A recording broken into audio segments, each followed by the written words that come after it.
First thing you need to know about changing your tire is you have to make sure that you have this equipment that's usually located in the trunk of your car. So you have your jack, you have your lug wrench, and then you have the handle here that actually goes into the hole and is going to let the jack up and down. Now it's important to, before you start jacking up the car or anything, to chock the wheels to make sure that when you jack the car up it's not going to roll back or move on you.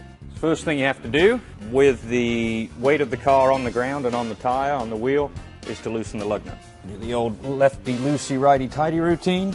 And if they're really tight, sometimes you can just stand on them. Don't take them all the way off. We don't want the wheel falling off here. I'm going to get my jack and place it under the correct jack point of the car. The jack point is always indicated by this called a pinch weld. One side of the jack has a foot, the other side is designed to go into this pinch weld. I'll go ahead and stop jacking her up. Once we have some daylight between the floor and the tire, we can take these lug nuts the rest of the way off. The wheel comes off. Then obviously you have your spare wheel, place that back on. And basically do everything in reverse order. The lug nuts on first. So once we have them all finger tight, just want to try and tighten them up a little bit. The wheel's going to want to turn, so you're going to have to brace it with the other hand. This is not the complete tightening that we're doing. We're just snugging the wheel up so that when we put it back, or the weight of the car on the wheel, it's not going to bow out and damage anything. Now we've got these reasonably snug. Okay, we're going to take the jack down. And now the car's got the weight on the wheel, and so we're going to snug it up. Okay, now I'm about 180 pounds, so I'm going to put a decent amount of weight on it, but I'm not going to go crazy. If you're a lighter person, you can feel free to put more weight on it. They want to be tight, but you don't want to really be struggling to tighten these things because you can damage the threads and over-tighten them. We're also going to go in a star pattern, and what that means is we tighten the most opposite lug nut from the one we just tightened. So I just tightened this one, so now I'm going to go to the opposite one, which is this one. Then the most opposite is this one. Again, the most opposite up here, and then finally the last one. That means that we're tightening it all nice and evenly. We're not pulling in one side before we pull in another. And then you put your stuff back where you found it in the trunk, and you're ready to go.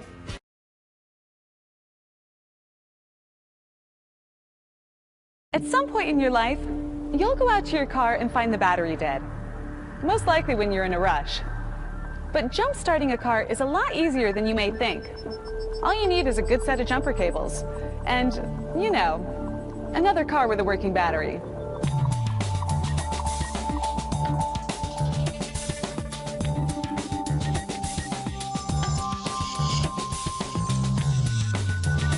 The first step is finding someone with a working battery and a set of jumper cables. Or better yet, buy your own set and keep them in your trunk. Line up the hood of the working car as close as possible to the one with the dead battery, but make sure they're not touching. Next, turn off both cars and put them in park. Also, turn off and unplug anything in either car that runs on the battery, like headlamps, radios, air conditioning, and everything plugged into the power outlets, like MP3 players or cell phones. Okay, this is really important. If either battery is cracked or leaking, do not attach the jumper cables to it. The battery could explode and spray acid all over you. Not pretty. Now, locate the positive and negative terminals to the batteries. Conveniently enough, every battery is labeled, so you shouldn't have too much trouble determining which is which. If you don't see the markings, it's probably because the battery terminals are dirty. Just wipe off any corrosion or battery acid near the terminals with a rag. Now, you're ready to connect the cables. Here's an easy way to remember how to connect them. You're looking for a positive outcome to the situation, so you want the highest number of positive connections possible. As for the cables themselves, the positive cable is usually red, and the negative cable is usually black. But not all jumper cables are color-coded the same way, so read the instructions that came with them before you start. Attach the positive cable to the positive battery terminal in the car with the dead battery first. Then connect the other end of the positive cable to the positive battery terminal in the working car. Next, connect the negative cable to the negative battery terminal of the working car. Then, find a solid metal part of the engine on the dead car to attach the other end of the negative cable to. Make sure it's not a part of the battery and that it isn't painted. It should be a clean, shiny metal, like a nut on the engine block. If it's dirty or oily, clean it off first. When you connect the negative cable, don't worry if there's a little spark. It's normal. Just think of it as a replacement for your morning coffee. Now that the cables are set up, you're ready to start jumping. First, turn on the good car's engine and let it run for a minute or two before you try to start the dead battery.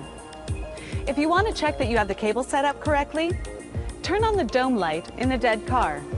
If it comes on, the cables are right. Now you can try turning on the dead car. If the engine sounds like it's trying to crank but won't turn over completely, give it a few more minutes and then rev the engine a bit on the good car. Once the engine in the dead car turns over, you can remove the cables. But be sure to leave the engine running though. It takes a while for the battery to fully recharge. When you remove the cables, be careful not to let the clamps touch each other, or you could be in for quite a shock. Disconnect the cables in the opposite order that you connected them in. Even though your car is running now, you want to keep the engine running for at least 30 minutes so the battery can recharge completely. See? Jump-starting a car is a pretty simple task.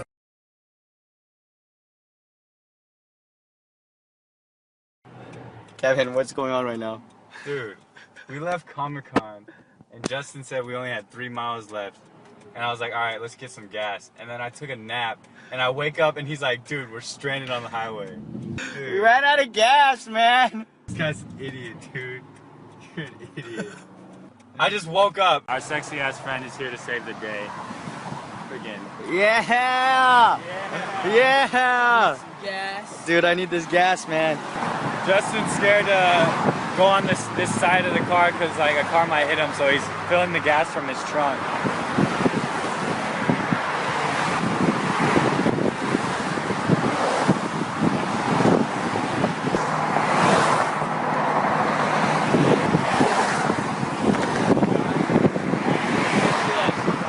We're about to go surfing, and he's gonna teach me. Him and his friend are gonna teach me. Yeah. This guy's